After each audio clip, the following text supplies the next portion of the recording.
Hello, everybody. We are back again. It's a Saturday, baby. Boom, boom, boom, boom. So, welcome back, everybody, to our hashtag. And again, today I'm wearing myself beacon of light craft, and as somebody who will summarize this month's session effectively and efficiently, such that the audience is happy with your comment on Facebook will win themselves a pair of these earrings and a certificate of participation. And by the way, today we are using MTN, MTN Lula combos. So they're affordable, so far so fast. Love them. Love them, love them, love them. Do try them out. They offer free SMSs, minutes, night and day MBs partitioned. It's just amazing.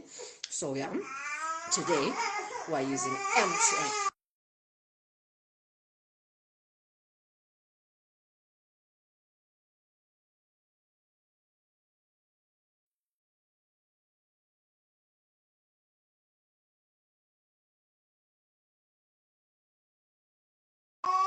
I see your request, Doc. I see your request.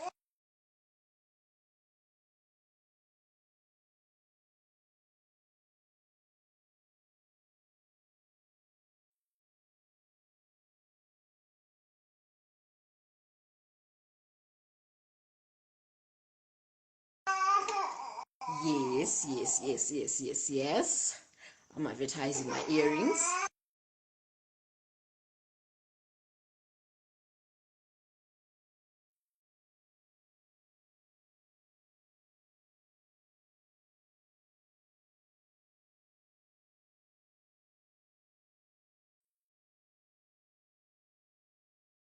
Row, row your boat. I love the fact that today we're going to be talking about parenthood and family planning. And right now I'm having challenges with a baby. The perks of being a parent single-handedly. So yeah, right now I'm trying to calm a baby. That's why I had muted myself. So yeah, we'll just keep on trying to wait for the dog to either accept our request or join the live. So for now, while we wait, I was just promoting that whoever posts a compelling comment such that the audience votes them the best answer will boo, boo, boo, boo, will earn themselves a pair of earrings and a certificate of participation. Can you see me, Doc? I can see you. Can you see me? I can't, but it happens most of the time. This is what happens. I don't know what's wrong with Instagram, but it does it sometimes. So it's fine. After the live has ended, we'll see you. Everything will be perfect once we replay the live. It's perfect. I can't see you, but you can see me. It's fine. How are you? Welcome to our channel. Thank you How are very much. you? How are you feeling? Doing okay. Perfect. Late, late, Perfect. late at night on a weekend, but it's gonna be good. Right. And thank you for being here. Thank you for your time, your resources, everything. Thank you for sacrificing just to be here for us. We know that you would be doing something very productive, but then yeah, so we appreciate it, Doc. Thank you for Thank you having very me much. on. Pardon? Thank you for having me on. Oh, thank you. So today we'll be discussing parenthood and family planning. This is so funny because before you joined, Doc, I was just having problems with the baby. So I muted myself and sang row, row, row your boat. I, So yeah, I can tell you were not muted during some parts of the song. true. I was audible. I heard. You didn't know, but I heard. Imagine. So thank you, Doc, for being here. Yeah, can you just please introduce yourself, what you do, and how do you feel like you're qualified to actually address us in this topic? Okay. So, my name is Delouis Terlonge. I'm a pediatrician, medical doctor. I've been a doctor since 2000 and a pediatrician since 2003. So I think that by itself is where the qualifications to talk come from. I studied in the United States, so I went to Harvard University for undergrad, Baylor College of Medicine for medical school. Then after I became a doctor, University of Miami for pediatric residency. And my first job that brought me to Africa in the first place was working for Baylor for the Baylor International Pediatric AIDS Initiative. So that's what brought me here in the first place. Now I work at Delouis Private Hospital, where, you know, anyone that wants to see me, they can come, as you would know. Yeah, so I think that's part of the background. So obviously being a pediatrician, you know, for us in the United States covers from birth until you leave college. So even as high as 26, and obviously being a doctor means I can see anything, anyone, cover a wide range of things, physical, psychological, basic things. Yeah, so I think that's hopefully a pretty good summary. Amazing, amazing. Mm. Love it, love it. So you are going to. Oh, by the way, he's an amazing pediatrician. I vouch for him. I recommend him 100%. Go to him. Today we're talking about parenthood and family planning. Can you please just cook us?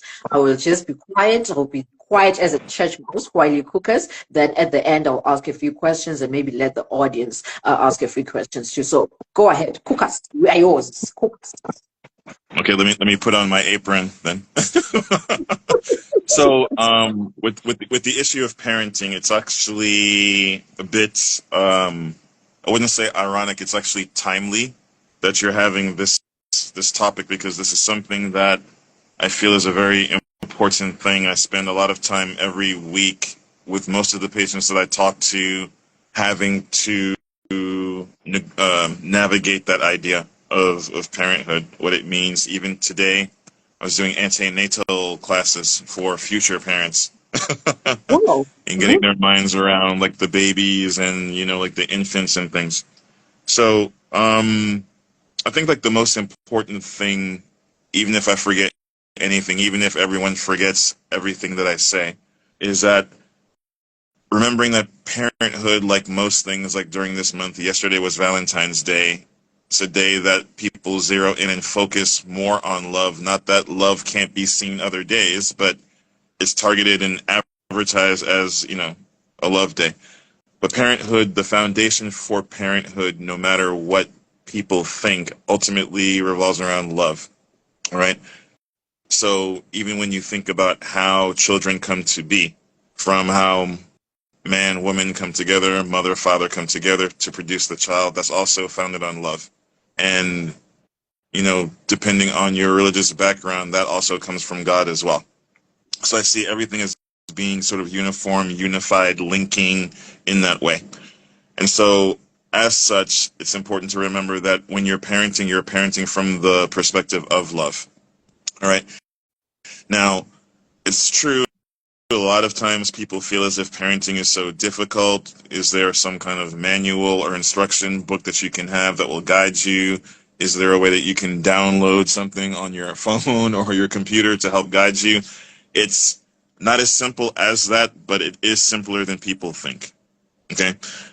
So the first thing that's very important is, again, understanding that parenting is in the context of culture. No matter where you are in the world, there are different expectations, different upbringing, different cultural perspectives. But at the same time, there are certain common things. You know, it's funny.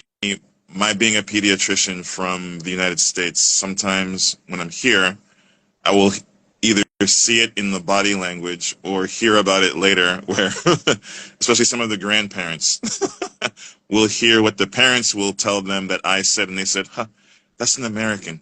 These are African children, not American children. They're different here than they are over there. Which culturally might be true, but fundamentally, biologically, and even psychologically, and I would argue even spiritually, is not true. There are certain fundamental basic things that are true. For one, what children do, even from when they are born, they absorb what is in their environment. Obviously, like, like when they're babies, like when they cry, they can't express and project into the environment, but they're also absorbing. So when you see children, for example, at 8 weeks of age, smiling, laughing, engaging with an adult or a person, they're doing that because that person is also engaging with them. So what that means is I can take a child, and if I lock a child away from human contact for months, they will come out not speaking, not being able to engage properly, being what we call delayed. Versus a child who, for even example, just yesterday, there was a mother who brought her 10-week child to see me, showed me videos of the child looking at her, engaging, laughing, babbling, talking, which was, for me, I've been doing this job for so long. It still made me laugh. I still enjoyed seeing that because it's beautiful. It's a gift that was given to us by God.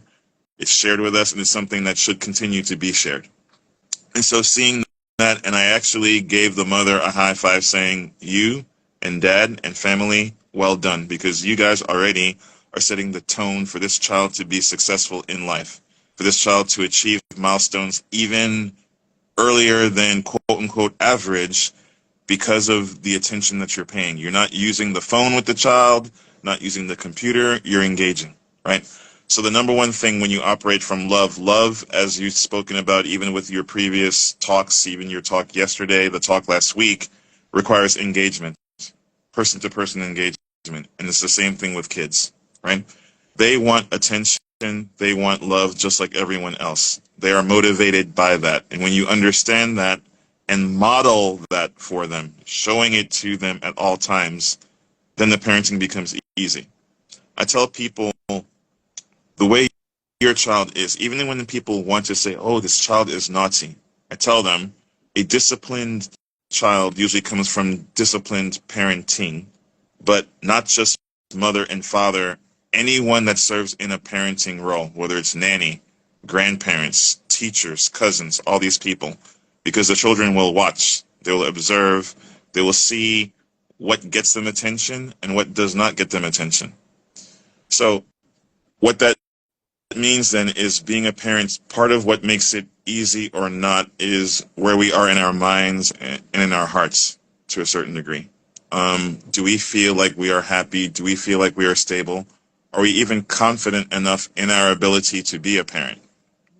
I can tell you, even for me, like when my ex-wife was pregnant, I was scared out of my mind, despite being a pediatrician, that was I ready, because have I gotten rid of all my selfish tendencies, all my selfish desires? Am I ready to sacrifice part of me to sort of raise this other being, And one of my best friend from medical school told me, he's like, the fact that you're even thinking about it means you are ready.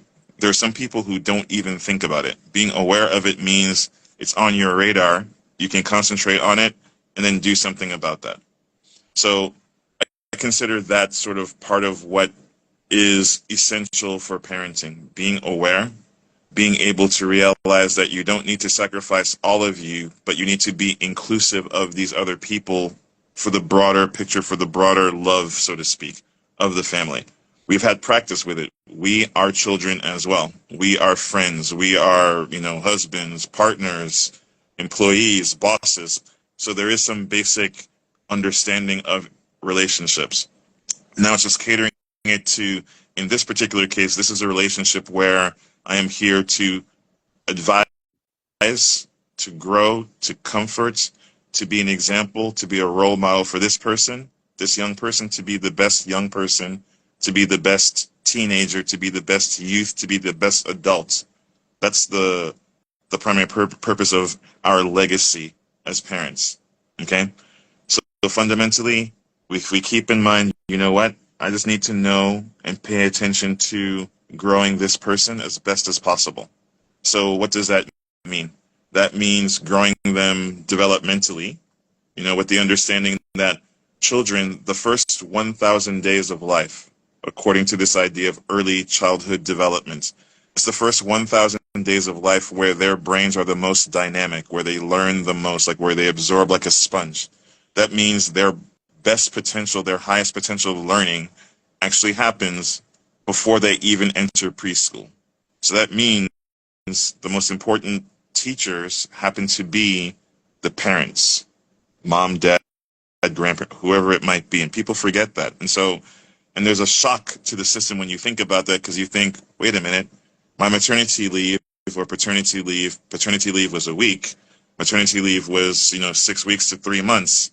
Someone else was rearing the kid during the day. I would have maybe time after I came back from work, tired, cooking, eating, And so it's a scary thing to think, wow, like a good chunk of the important growth time, I might have been doing something else. And it's scary, and it can make you think, whoa, am I adequate for the job? But you are, and we all are, because parenting, I look at parenting as being, you parent by community, not by individual.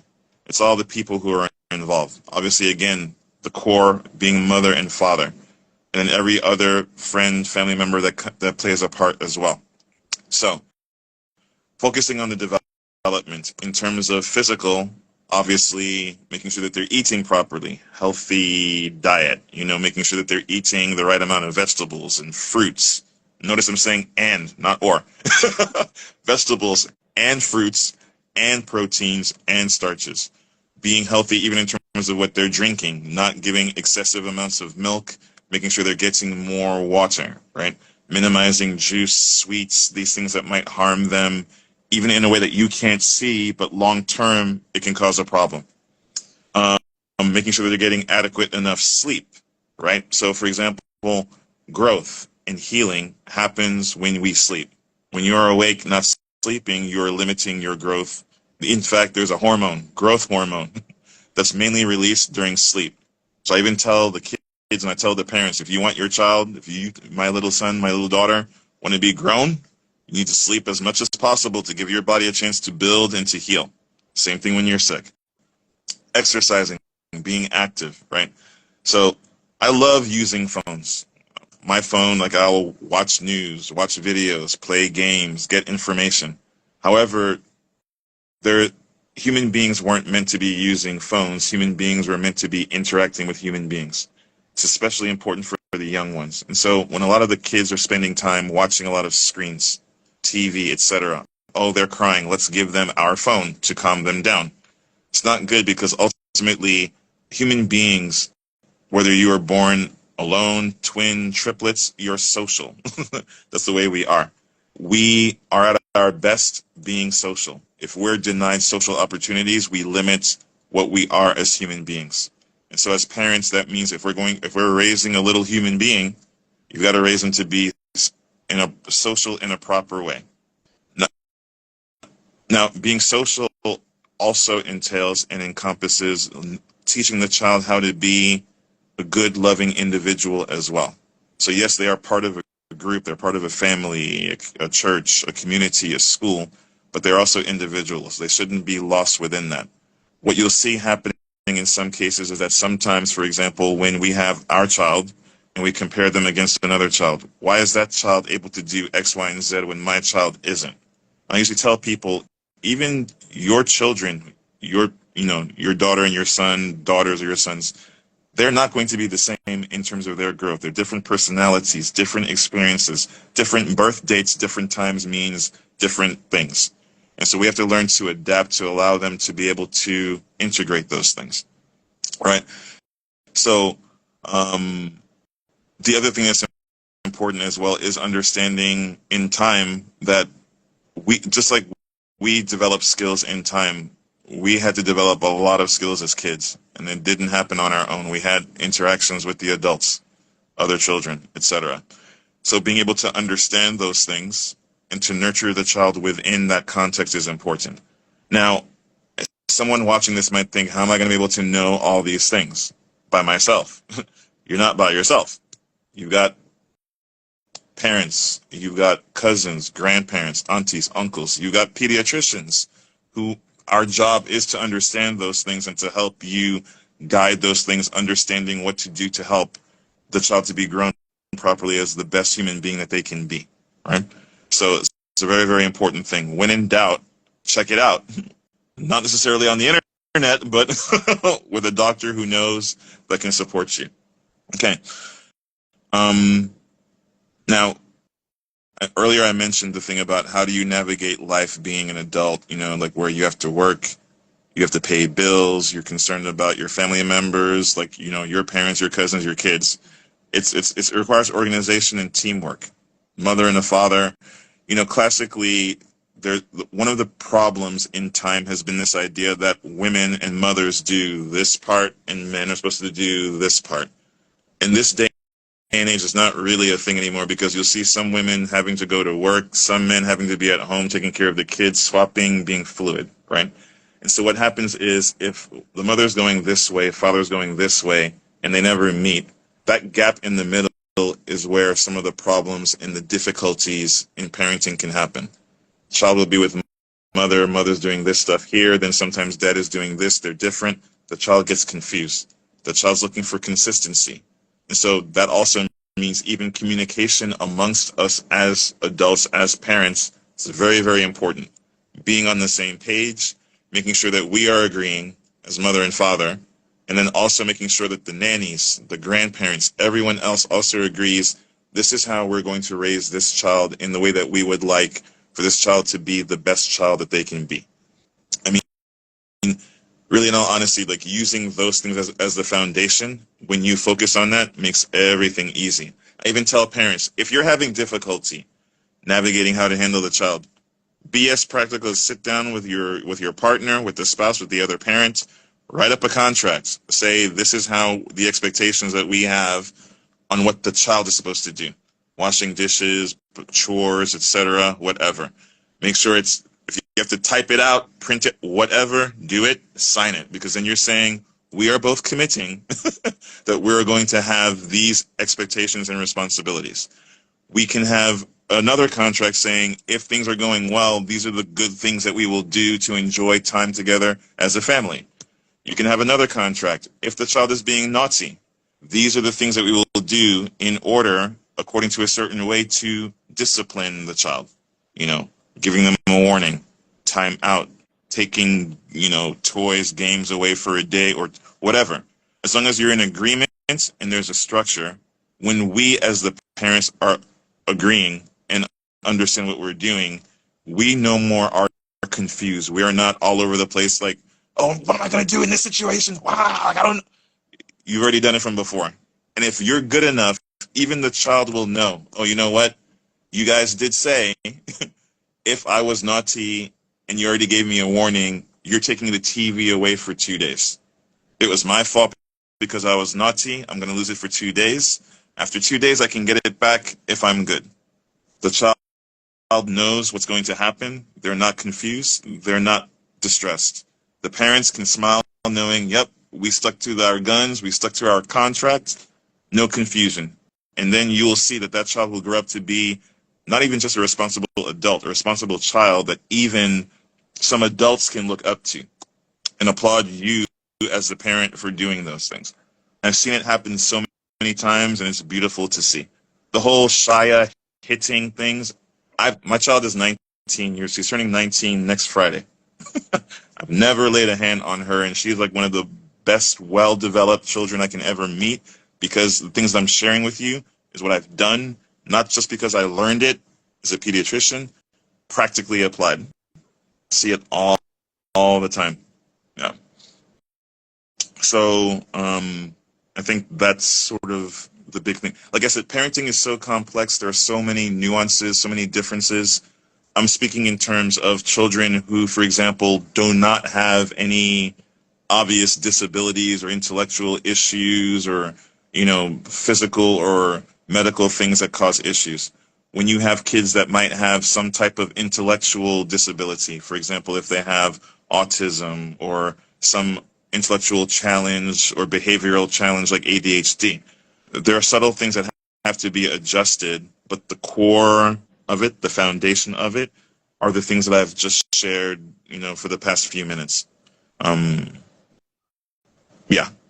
So I don't want to bore people too much, but like I said, there's so much more, and it still leaves an opportunity to come to talk to whoever your pediatrician is, or adolescent specialist or psychologist or counselor, even school counselor. There's so many different resources out there with people who know how to help. So, yeah. Love it. Love it, Doc. Love it. Love it. I've learned so much. But before the questions, can you touch a bit on family planning? Okay.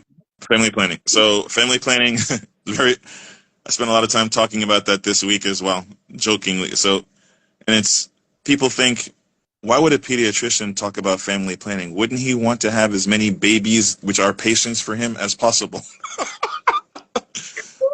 My bank account and wallet agree, but ethically, morally, there's a different thing. Morally, ethically. So family planning is the idea that you have to take into account spacing and the limitations that you have, not just physically, but also emotionally, financially, etc.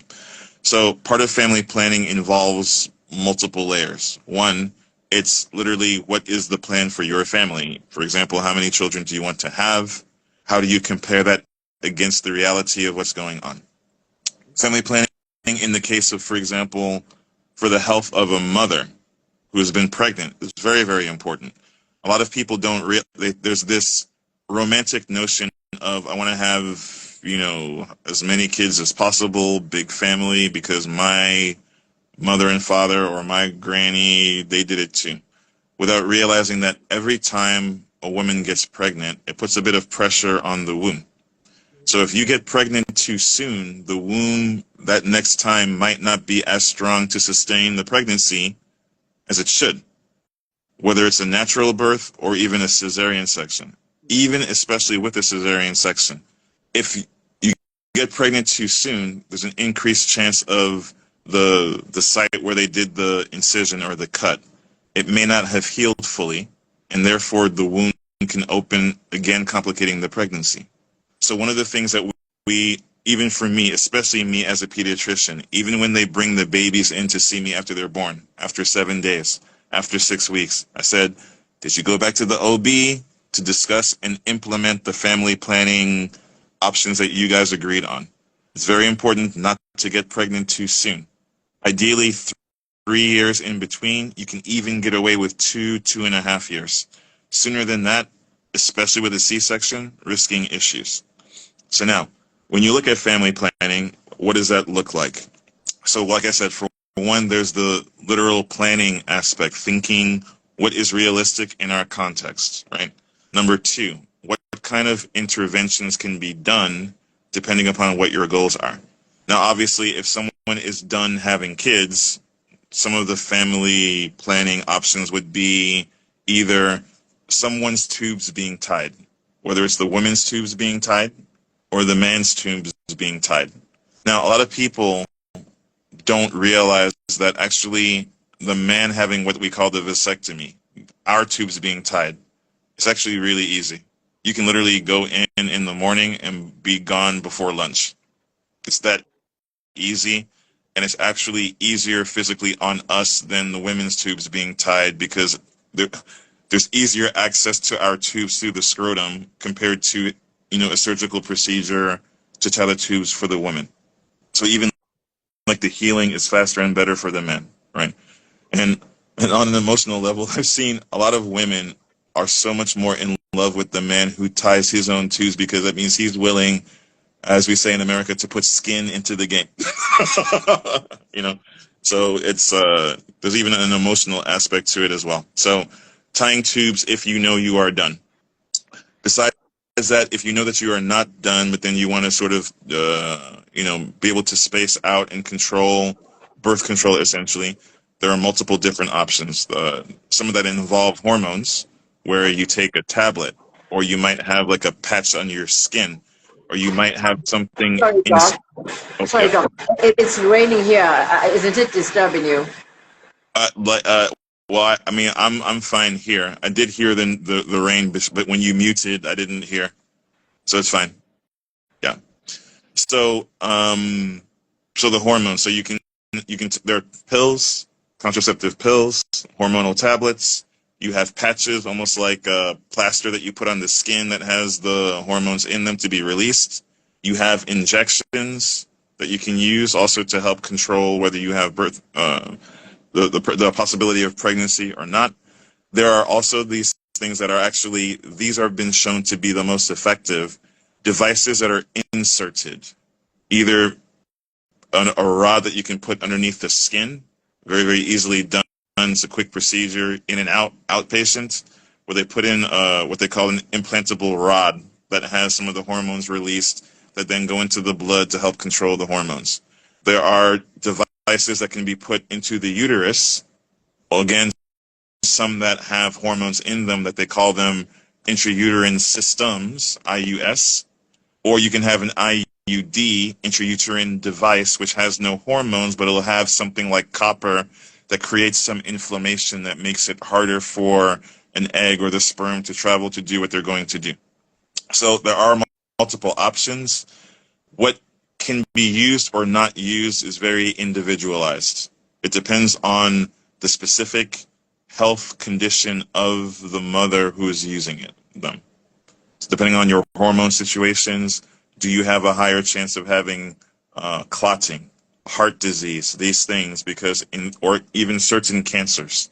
In those situations, the doctor will then decide, okay, based on your risk factors, these are the groups of family planning devices or options that are available for you, right? And remember, there's also condoms, diaphragms, all those things that they're not as good as these other things that I mentioned. But when you use all those things properly, or even combinations of them, the efficacy is above 99%. And again, I'm not trying to shortchange the viewers, but there's so much complexity in these different devices, the choices, the estrogen, progesterone, copper, are you allergic or not? Do you have migraines, cramping, heavy flow? There are so many different things. It's very important to go to your doctor, your gynecologist, stroke obstetrician, discuss your situation to get the options together. Make sure your partner is there as well, so everyone is on the same page. Yeah. I hear you, Joe. Am I audible? You're audible. I can hear you even though it's raining. I am. Yep. Okay. Because I have a few questions, but it's raining here. The rain is betraying me. But then, were you done? In Botswana, they say rain, they call it pula, which is the same as their currency. So rain is a blessing. But you were done with everything. Yeah, most of what I wanted to talk about, I think I finished, because I don't want to overwhelm people with too much. So Perfect. So can I ask the questions now? Sure. Okay. Go ahead. Yep. Pardon?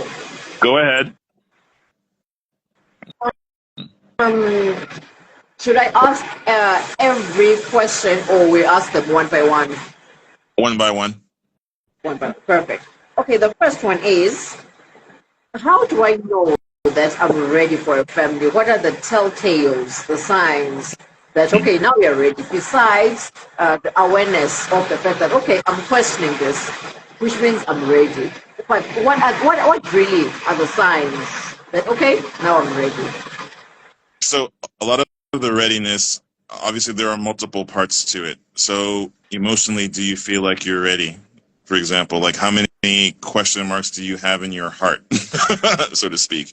So it's in my head, like if you are not, as I said before, comfortable in your skin being able to know for a fact that you can parent, right? You might want to either wait or put yourself into position to see if you can be made to be ready, right?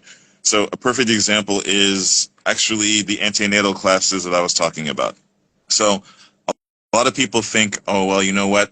I can do an antenatal class when I get pregnant to learn about what to do to be prepared to have a child. There's nothing that's preventing people from learning about being a parent even before being pregnant. In fact, like one of the participants today was not pregnant, nowhere nearly pregnant, but was appreciating the information to have her realize, you know what? I'm actually not ready for some of these things that we're talking about. But at least I know enough to then be able to get over my fear someday to be able to do it. And so in my head, that's also good because there are some people who think that they might be ready, and when it's time for the tires to hit the road and to drive, they're not ready, and that emotional unreadiness can impact the child. So it's very important to understand, am I really ready? One, do I trust and do I know that I have the support from my partner and the family members? Three, am I going to have the things in place to make sure that this child develops the way they should be without putting too much strain or difficulty? So a lot of it, almost all of it, is founded on the emotional readiness that comes from being honest with oneself, being honest with the partner, and again, being on the same page. I hope you could hear me.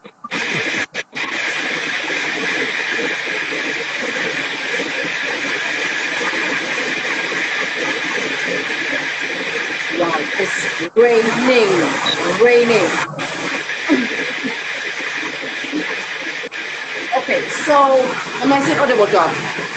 I can hear you. Yes. I can hear you. Am I still audible? Yes. Yes. Can I have my headphones?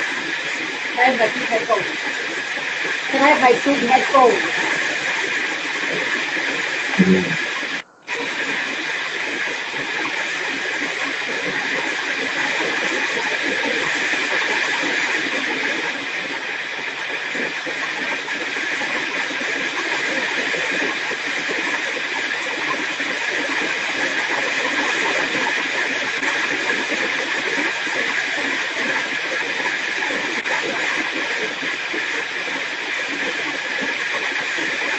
Oh, okay, thank you, Doc. That's okay.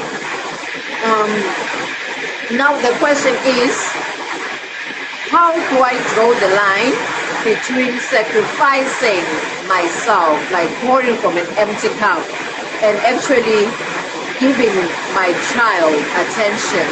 How do I draw the line between that? Okay. So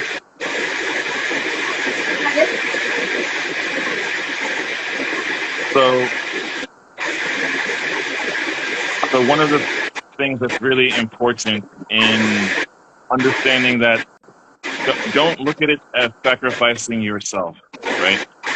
Look at it as in addition to myself, right?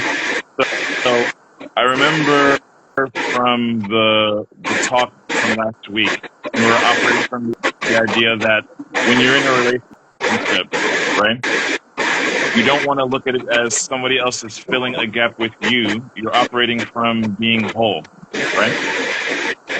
So don't look at it as a self-sacrifice so much as you have a holistic part of you that you're trying to add and flow into the child as well, right? So when you do that, that means being able to balance things. So you look at your day and you see, you know what, I have to be at work at this time. The child will be here with nanny, with granny, whomever. When I come home, I have to make sure that I set aside X amount of time and effort to make sure that the child and I bond appropriately, right? It's not going to be perfect all the time, but as one of the beautiful things to see is like when a parent comes home and the child is so excited to see one of their favorite people ever, you know? So, and when you see that kind of thing, it actually makes it easier for your heart to then be able to make those lines in being able to not sacrifice yourself, but share of yourself with the child. And remember, it's not just you by yourself, it's you and all the other parenting figures, the other parent, the grandparents, you know, the parenting by community. It's so almost the idea that we're parenting as a village type of thing.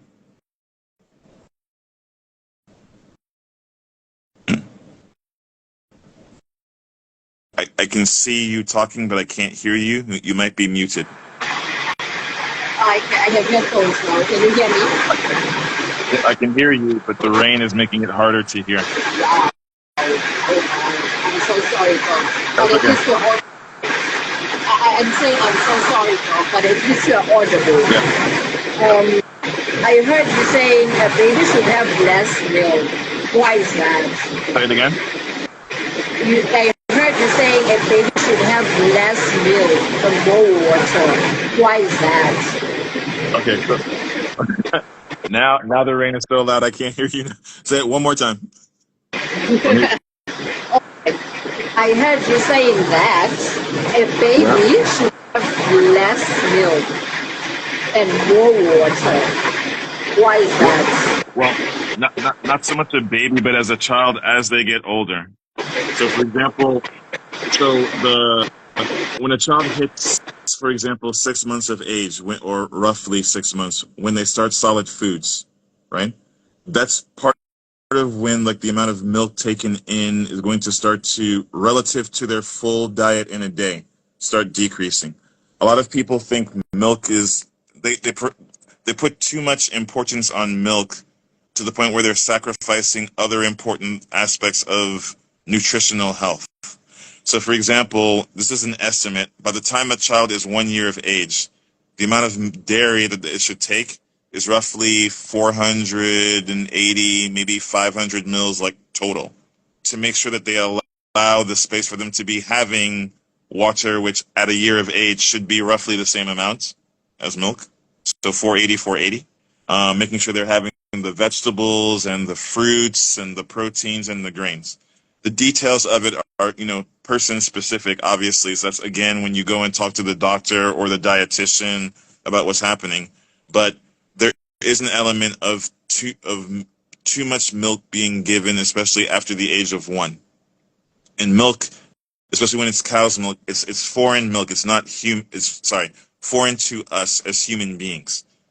I tell people, if you took human breast milk to give it to a cow or to a cat, people would say, you're being ridiculous. Why are you doing that? But that's essentially what we're doing in reverse. Now, the milk companies that we have are very, very good at modifying the milk or the formulas to make it more digestible for a child. But at the end of the day, it's not human milk, right? And so that's also like why, again, in time, milk by itself is limited in the nutrition that it provides for a properly growing child. So again, water, like I said, vegetables, even the vegetables that we think we don't like, those are the ones that have the healthier things in it that help to minimize the illnesses, to help the brain to develop, and therefore for, again, the child to be the best child that they can be as they grow older. Yeah. Makes sense. Makes sense, Doc. Now the rain is gone, so it's better. Oh, thank Yep. God. Okay. Another question is, what if you are actually alone? I heard you saying it takes a village Mhm. to actually raise a child, which is true. Which is true, makes sense. But what if you're alone? Because in our modern world, mostly women are they actually have their homes separate from maybe the extended family and the community and what have you. So what if you're alone? And there's no really contract. The contract you actually suggested is not in place. Mhm. So what could that parent Mhm. who is actually in the midst of everything, what Mhm. what could they do? What could that parent do? So I would hope that even if it's a single parent having to take care of that child, there are still friends, relatives, church members, and such who can still assist. And I haven't even gotten as far as pediatrician, doctors, nurses, clinic. Do you see what I'm saying? So when I say village, it's not just there immediately, the bulk of the 24/7 in the home. It's also wherever the child might go, right? And so, and again, I think the way I look at it is there's a part of me where obviously there's the ideal part that if enough of the homesteads, the fathers, the grannies, the local governments, the country, whoever, are able to sort of catch into this idea to help change the mindset, to then change the support that's available, whether it's a single mom or children who are orphaned, living in whatever it might be, because we should also talk about those as well. That even like if it's not your biological parents, you have adoption, you have foster homes and those things. Understanding we have to put the child at the center. What does the child need? What does the child want that's respectable within reason? And starting from there. When you do that, it makes it easier to then think, oh, you know what, even though I'm a single mom, this child needs maybe other friends their age to play with for their social development? Can I find people at church or some of my friends or relatives to coordinate timing to assist? Can I find a nanny who is that I can teach or coach on how to help raise this child even when I'm out at work, etc. type of thing. Yeah. I think Amazing. that's the better view on the village thing that I was talking about. It Yeah. makes sense. It makes sense. So, in short, as a parent, don't be afraid to just go out there and literally hunt for help for the sake of the But child. not just hunting for anyone, because not everyone is in the best interest for you. Or you, there, it's unfortunate, but it's reality. There are a lot of people out there who intentionally or unintentionally do harm. Obviously, you want to avoid that. You want to make sure that you're very careful in who you choose to for your child to interact with, even the schools that they go to, even emotionally. You know, so it's again starting from the child, taking them into account, and sort of growing from there, and modifying the environment with whomever you're interacting with to protect that child in that cocoon to allow them to grow. No, I hear you talk. I hear you talk. Makes sense. So it means that whatever help you're hunting, you should first do a background check of some sort. Definitely. Perfect, perfect. I heard you saying I even go as far as if you can afford a camera in the home wherever the child is so you can see, CCTV. do that. Do that. Like lots of people worldwide do it. They're Exactly. Why cheaper not? now. Yep. Yep. Yep. Why not? True, true. Love it. Love it. So you said that we shouldn't use the internet to ask Mm, for help or advice here and there. Why mm. not? So how do I put this? So people. No offense to Instagram, Zuckerberg, whoever's listening. We've seen over and over and over again over the past like 13, 14, whatever years that social media has been a thing, that social media to a certain degree in some cases is anti-social media. People don't know how to relate. Even this whole thing about trolls, people trolling online, people using the internet to bring people down, to devalue, to make somebody an object as opposed to being a human being, right? And remember what I said, that we as human beings develop best with social interactions. If you have negative social interactions, that can negatively affect you, take away from you, and make you less than you're supposed to be, even as an adult. So as a kid, it's even worse, right? And so what that means is the internet, you can hide yourself. You can type something wonderfully on the internet and sound like you're an expert, but at the end of the day, it might be a bitter person being driven by negative, whether it's negative principalities, negative influences, whatever, to share something that's dark and negative as opposed to positive. You couple that with the idea that not everyone is good at um, discernment in discerning what is the good, positive information versus the negative, right? So for me, as a doctor, we pride ourselves on being scientific, being able to look at what is the evidence behind whatever is being recommended. Has there been research done to corroborate or to justify the things? And those are the things that you are more likely to want to share and follow. If you go to an internet site and you see that, oh, how to raise a child, but it's someone who has no background, they're just doing it sort of like off the cuff, I might want to be cautious about what I'm hearing from that person. Now, and this is not to overinflate myself because I'm a pediatrician and I went to the United States and I was, studied according to the guidelines of the American Academy of Pediatrics. However, the more evidence-based decisions that are information that you get in general, that's better. Yeah. So it's not to say don't go to the internet. Just be wary and objective, and be a detective about where you go. Get the proper information that is as objective and scientific, even with emotional things, as objective and scientific as possible. Sure. Love it. Love it. Spirit of discernment, in short. Have the spirit of discernment. Yibble. Love In it. everything at all times. Love it, love it, love it. Last question. I want to combine these two questions. Mhm. Okay, the first one is number one. I'm combining them. So pose a bit. The first one is, do we have patches in this region, especially sweating? That's the first one. And then the second one is, what would you say to somebody who's worried about having a vasectomy? Maybe they believe that they would turn into being more feminine because where is their sperms? Yeah, but in short, what would you I advise? see what you. Yeah, so to answer the first question, yes, patches are available. Like I've even prescribed a couple recently to someone that needed refills when their doctor wasn't around. But again, patches aren't for everyone because some people can be allergic to the adhesive, so it can cause itching, rash, these other kind of things. So being aware that there are multiple options out there is important. So to answer the second question about the vasectomy, I think part of the reason that I laughed is because it goes back to what I said about the discernment and where you get the information from. When you're cutting the things that make you a man, the hormones, the testosterone, it's not in the tubes. It's in the testicles. When they're not taking the testicles out, the testicles are still there, similar to when a woman has her tubes tied. They're not taking out the ovaries, which is a source of a lot of the business. It's just tying the tubes. Everything else is there. So it doesn't change your masculinity at all. Unless you just, and because even if you define your masculinity according to your sperm count, the sperm is still in the testicles.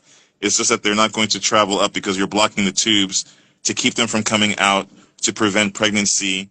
Exactly the same way when you tie the tubes of a woman to keep the eggs from going into the womb. It's just like I said before, in terms of surgery, the men heal much, much faster and better. It's not as invasive, it's not as hectic a surgery for us as it is for the woman. Yeah. I hear, Doc, but I have a follow-up question. I have a follow-up question again. One is, yeah, I think these are the last questions I promised, Doc. Sorry for keeping It's just, Okay, so it's just like the consultations in the office. They always say like, "Oh, yeah, but I used to it." exactly. And So and okay, then I tell them, I said, and I tell them, I said, remember how you said I took too long with the last patient? It's because this they what asked happened. extra questions like what you're. So remember, This is what happened. this That's is why what. they took it on. No, Yep. Chef Jack, it makes sense. Okay, but I promise one is the last one. So, so you're saying these techniques, they stop these seeds from Mhm. traveling to the fertilization site, right? So isn't there any form of imbalances that take place? Because you're saying that it traps the male gametes from Mhm. traveling, right? So are there any adverse impacts for stopping the natural process in the first place? It's a natural process, then why are we stopping it? And aren't we causing any adverse impact on the body or something like that? So the reason like why they focus on the tubes, the vas deferens in the men, and also like the fallopian tubes in the women, is because doing that does not affect the hormones, doesn't affect your being, those things, right? The and it's sort of when they say it's a quote unquote natural process.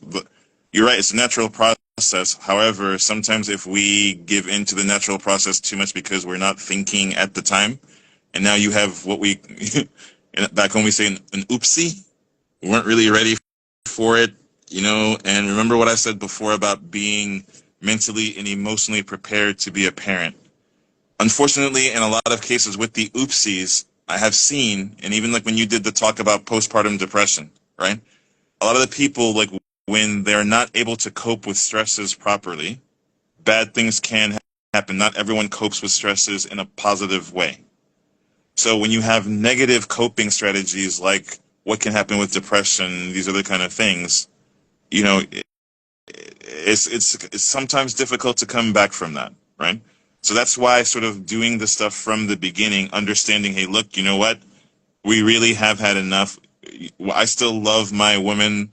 Woman still loves her man so much. So we're still going to do the intercourse, the interactions, the intimacy. But let's try to minimize the oopsies that come from the intimacy so we can still love each other and still leave enough of us to love the children that we have without compromising their emotional well-being from us not being emotionally well, from overexerting ourselves, from coping with something we cannot cope with. to me, it's like physically not going to be a problem with tying the tubes, but not tying them can cause emotional complications that far overwhelm any physical problem you would have. Love it, Doc. So it's just a matter of choice.